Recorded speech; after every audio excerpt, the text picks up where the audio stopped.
it's more. He's so fast. I think it's more. Yeah, he's so fast. So fast. Yeah, you can see on the TV, you know? Unbelievable. People have likened Salah to Messi in recent weeks. Sorry? A few people have likened Salah to Messi in recent weeks. Mo Salah to Messi. I just want to know your thoughts on that. A lot of respect of Salah, a lot of respect. But like I respect a lot, I help him to tell him, so try to be avoid to be compared with the other guy, please. Take question in Spanish, please. Hola Pep, abans d'atacar el City històricament, com deia... صلاح لاعب سريع جدا يتحول بسرعة إلى الهجوم ونعرفه جيدا. في المباراة الأولى في ليفربول عانينا في الشوط الأول، لكننا سيطرنا على الثاني، ونعتقد أن هذا سيكون سيناريو المباراة المقبلة أمامهم كذلك. أعتقد أن مفتاح الفوز سيكون تفهم أن لكل كرة أهميتها وإنهاء كل هجمة لنا بارتداد سريع، لأنهم فريق يتحول في لحظة إلى الهجوم، بالنظر إلى أن لاعبي المقدمة لديهم يتميزون بسرعة هائلة، وأي كرة ينهيها منافسهم بشكل سيء يستغلونها. لا بد من بناء اللعب جيدا. فانتاستيك، رائع، لعيب ممتاز، لعيب عظيم، لعيب متواضع جدا، شخص متواضع، شخص مسؤول، يتحمل المسؤولية، مستعد انه ينفذ اي حاجة لمنتخب بلده. انا ما اقدرش اطلب حاجة زيادة من اللي هو بيقدمه لي. مرحبا بك مرة اخرى زيدان في ابو ظبي. محمد حامد. Le dan las gracias y la bienvenida a Zinedine Zidane, Emiratos Árabes Unidos. أعلم أن هذا السؤال قد لا تكون له علاقة بنهائي الغد. De un medio local, de un periódico llamado Etihad. الإجابة التي سوف تعطينا إياها. Es una pregunta que no tiene relación con el torneo de mañana, pero aún así dice que le va a preguntar. أتيحت لك الفرصة لمشاهدة لاعب ليفربول محمد صلاح، كيف تراه وكيف ترى مستواه؟ Le preguntan por Salah, que juega en el Liverpool, ya que es muy importante para esta región. ¿Qué piensa de él? ¿Qué capacidad tiene de él? Y sobre todo, ¿cómo le ve jugando en equipos de gran nivel como el Liverpool? Yo creo que es un gran jugador. Yo creo que lo ha demostrado jugando en la Roma. Ahora lo están demostrando con el Liverpool. Yo creo que es un jugador importante de este equipo. Y cada vez va creciendo y yo creo que todavía es joven y es uno que puede dar más al fútbol. Pero pienso, no se habla mucho de los jugadores, pero me pregunta si es un jugador que aprecio mucho. Joined that list at Chelsea of ones that got away, a bit like Kevin De Bruyne, isn't he? Yeah, he is, and it's difficult. I don't think there shouldn't be too much finger pointing. I was there with Salah. He was young. It was probably an early stage in his career. Didn't work for him. He went away and did well. De Bruyne had the same situation. It's very hard. Chelsea have got an abundance of talent in those positions at that time. So I'd rather focus on the player. And credit to them for going away, working hard, and coming back. What's changed then in his game from the player that you trained alongside? Personality and the feeling of deserving to be there. I think a huge part. He's always had these abilities. He was quick. He had the good feet. But now he comes and he feels like he's a top player.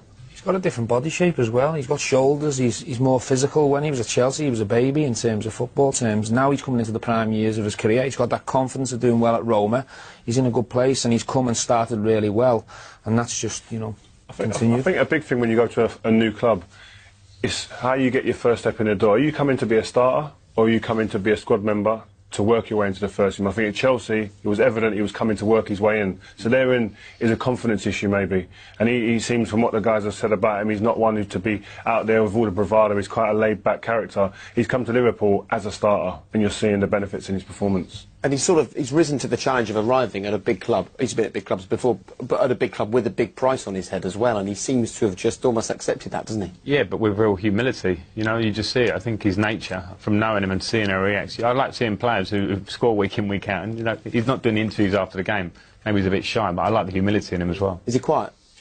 I don't really know him too well, but it seems like he's doing his football, he's talking on the pitch. I'm not sure whether he's too confident in his English right now, but it doesn't matter. He can forget all the interviews he wants as long as he keeps scoring. He's doing the right talking on the pitch. You know, there was a time where we were testing and he was saying, yeah, you know, I don't score, I don't know why. I said, listen, it's just a matter of time and confidence, and when you have the confidence, everything can happen. And you can see now that he's scoring goals, and he's becoming a boss, a leader of his team, and we saw it in the national team, and we saw it also in Liverpool in a few games. I believe he can bring a lot of his leadership, his experience that he's learning in Liverpool, and also what he has learned with the national team, how they qualified in front of thousands and thousands of people, of fans, you know, and for him playing a lot of big competition will help him to be among the best players in Europe. And well, during the World Cup, I really believe that. International break, obviously you lost one of your key players, Salah, on the other hand, had a great time in Egypt, scored the 2 goals, got them through to the World Cup, and he comes back into the mix. And you mentioned the little time that you have with the players now. What condition does he return in? What do you expect from him? Very proud. Mohamed Salah was talking about now, right? Yeah, very proud. Did anybody see the 6-minute video about the summary of the game when you saw? I never saw a celebration like this for 1-0 after 66 minutes. I thought it's a golden goal in the World Cup final. Then 87 minutes they made the equalizer. Boom. Obviously not the nicest moment. And then 94 minutes. I never saw a celebration of a penalty like this until anybody said, by the way, we still have to score. And I nearly had a heart attack when I thought I had to go down there and take the situation that he did it. And I would say in this moment he's our #1 penalty taker. That pressure was unbelievable. He did really well. And after 27 years, I think fantastic news for Egypt. And that's a really good generation what they have there. So they should go to the World Cup. But how it always is, first you need to be qualified. So now out there. As mais conhecidas são as favoritas ao título sempre, né? Entre elas Brasil, Alemanha, França, Espanha, Argentina. São seleções que qualquer campeonato que esteja, eles vão ser os destaques, né? Eu acho que de surpresa, acho que a Bélgica tem um excelente time. Salah vem muito bem, é um grande jogador, né? E acho que pode fazer diferença também na Copa do Mundo. Ask a question, right? Yeah. Who is your favorite player in? Salah. Salah. Oh. Good choice. Good choice. Season that he's having, nobody really saw this coming. We've talked, in parts about him through as the season has gone on, and this is why the company that he's in terms of the Liverpool players who've scored 30 or more goals in a season, and now Mohamed Salah is on that list. Yeah, well, apart from you've got John Aldridge and Fernando Torres, and you're talking about doing it consistently, and that's where he's going to be judged. Those players on that list have done it consistently, whether it's there or in other clubs, and that's what Mo now has to do. And when you consider the amount of goals he's got and the chances he's missed, I think that what's happened is he was going on to say, like you said there, Kels, he's closer to the goal. He's got a manager that, because he maybe missed a couple early on in the season, he stayed with him, and we've seen him score goals, take them so well, and we've seen him miss unbelievable chances as well. But the fact is, he knows now, as a forward, I'm going to be in this team. I will play, even if I miss chances, I'm still going to get to play, and I'll get chances to score, and that's what he's done.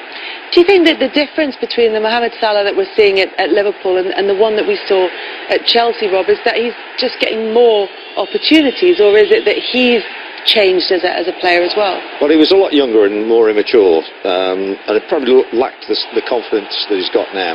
He had lots of chances at Chelsea, and he missed a lot of chances at Chelsea. Didn't score with any real frequency, and that was his problem, because then he becomes a substitute all the time, and then he's got 15 minutes to make an impact, and maybe he gets 2 big chances and misses 2 big chances, so then you go, I'm not going to start with him. And I've got to say, I've got to hold my hands up here, because I was partly in the conversation that led to him being sold, because when I was talking with Jose, and he says, they won't give me any money for players, I've got to sell before I can buy in the transfer window. And I said, well, I can think of a couple you can get rid of. I said, Mo Salah and Andre Schürrle. Right, and the next thing, they're sold in the transfer window. And so every time he scores for Liverpool, my daughter's team, I sit there going, did I really say that? Oh, I wish he was still at Chelsea. So, but it's good for family relations.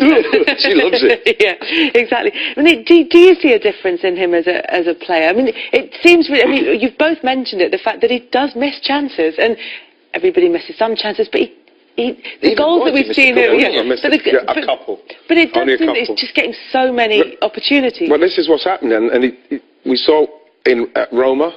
You know, he had opportunities because he was playing, and they had faith in him, and he stayed on the pitch. So if you miss a chance early, and back when we played, it was a natural thing for a forward. You miss a couple because that's what you do. You're there to score, of course, but you're going to miss some. But what I found what's happened in recent times is that players are getting taken off, forwards are getting taken off at 60 minutes, and what you want is you want to be able to play through those times, so as then you can, when defenders are tiring and chances are coming, you're able to be on the pitch to take the chances. But what's happened with Mo Salah, what obviously didn't happen with him at Chelsea, he didn't stay on the pitch long enough to get past these missing the chances phase, because once he comes off the pitch, he said, yeah, well, he missed a couple of chances. When he went to Roma, all of a sudden he started to blast, and he's come here, missed a couple of chances, but he stayed on the pitch, and then now he's got his confidence, and he is closer to the goal, and he's got great feet, great skill.